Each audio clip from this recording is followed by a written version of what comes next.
Reading the verse in the Quran, Surah Baqarah, verse 262. Ya ayyuhalladhina amanu, la tubtilu sadaqatikum bil manni wal adha. O you who believe, do not destroy your charities by al-manni wal adha. And I'm going to translate these two words. And I started thinking, subhanAllah, there's hardly anything in our sharia that Allah subhanahu wa ta'ala says the good deeds will be destroyed after you do it. There are very few things you can do after the good deed that will nullify the good deed itself. But of those things that Allah mentions, that if you do them, it will destroy the good deeds you have done, is al-manni wal-adha. What is al-manni wal-adha? And what are the repercussions of al-manni wal-adha? Allah subhanahu wa ta'ala mentions in the Quran this concept of al-man. And al-man means to remind somebody of the favor they have done. Al-man is to rub it in their face that they've done something for you. And in the entire Quran, I went over this after I read this verse, started thinking about this, never is al-man something that is positive between the creation. Actually, al-man is always discouraged, disparaged. And the creation is reminded of only one al-man, and that is Allah's favor upon you. We should not boast about favors to each other. Rather, we should be grateful of Allah's favors upon us. يَمُنُّونَ عَلَيْكَ أَنْ أَسْلَمُوا قُلْ لَا تَمُنُّوا عَلَيَّ إِسْلَامَكُمْ بَلِ اللَّهُ يَمُنُّ عَلَيْكُمْ. They think they've done you a favor, Ya Rasulullah, by embracing Islam. They think they've done you a favor by embracing Islam. And this is when they came to the Prophet ﷺ boasting, saying, Ya Rasulullah, we are now Muslims, we have embraced Islam. Those tribes, they didn't embrace Islam. Those tribes, they fought you. We didn't fight you. We are embracing Islam. And they're boasting of their Islam. And Allah says, no, you should not be having any man between each other. Allah has shown you favor by guiding you to Islam. And of the first verses revealed, Surah Al-Muddathir, وَلَا تَمْنُن تَسْتَكْثِرْ. And do not demonstrate your favors unto others, thinking you will get more back. وَلَا تَمْنُن تَسْتَكْثِرْ. So, man means if you give somebody some money, sadaqah, you give somebody a qard, you give somebody a loan, then you will go the next day. Remember I gave you that loan. As if you have some favor over him. And adha, لا تبطل صدقات بالمن والأذى. Adha means to bring any distress to somebody whom you have helped. Adha is broader than man, because man is a type of adha. Any distress, any hurt feelings. And subhanAllah, I began to ponder over this reality. Sadaqah is for Allah. And man in an adha is between the creation. And Allah is saying, if you hurt the creation, you will destroy your ibadah between me and you. Think about that. If you hurt my creation, because man and adha is between the creation, and sadaqah between you and Allah. And Allah is saying, when you give sadaqah, that's between me and you, if you follow that sadaqah up by causing irritation in the person's heart, by reminding the person you have done a favor, then in reality, the entire good deeds between me and you will be destroyed. And this shows us a simple principle in Islam that we're all aware of, and that is the huquq between the creation are more sacred. They have a higher status than the huquq between Allah and the creation. Why? Because between Allah and the creation, Allah is Ghafoor, Allah is Rahim. And the default, Allah will forgive as long as a person repents. But between the creation, Allah Azza wa Jal has left it between the creation and He will not intervene. So as a general rule, the huquq that are between the creation and Allah, there is more ease, there's more leeway because Allah is forgiving.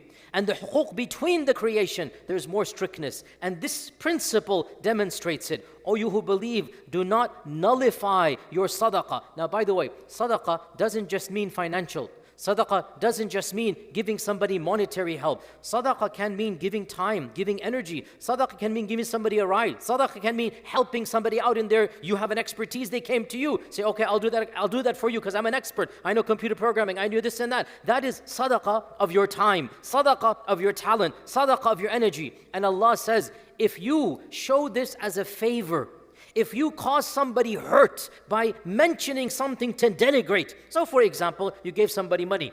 And man would mean you rub it in their face. Akhi, I gave you money, so it's as if you owe me one. Adha could mean like a sarcastic comment, like maybe you're in a gathering and somebody brings up, I don't know, some item to buy. You say, well, you cannot afford it, we know that. This is like you're rubbing it in his face, like I gave you a loan, you cannot afford that. This is an adha. Any irritation that you give to somebody is an adha. And Allah says, if you dare do this, your sadaqah is batil, تُبْطِلُوا صَدَقَاتِكُمْ. It is of no value. And in fact, the verse right before it demonstrates that Allah says that إِنَّ الَّذِينَ يُنْفِقُونَ أَمْوَالَهُمْ فِي سَبِيلِ اللَّهِ ثُمَّ لَا يُتْبِعُونَ مَا أَنفَقُوا مَنًّا وَلَا أَذًى. Those who give their charity for the sake of Allah and then do not follow up that charity by reminding people of that charity or by hurting other people, those are the people that will have the reward with Allah. Then Allah says, listen to this, قَوْلٌ مَعْرُوفٌ وَمَغْفِرَةٌ خَيْرٌ مِّن صَدَقَةٍ يَتْبَعُهَا أَذًى.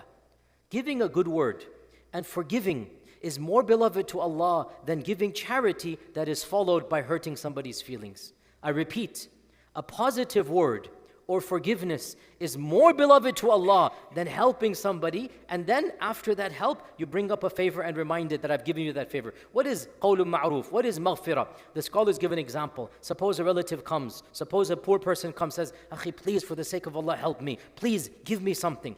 Allah is saying, if you're going to give them money, and then it's going to be a favor that they owe you, Allah says, it's better you don't do that.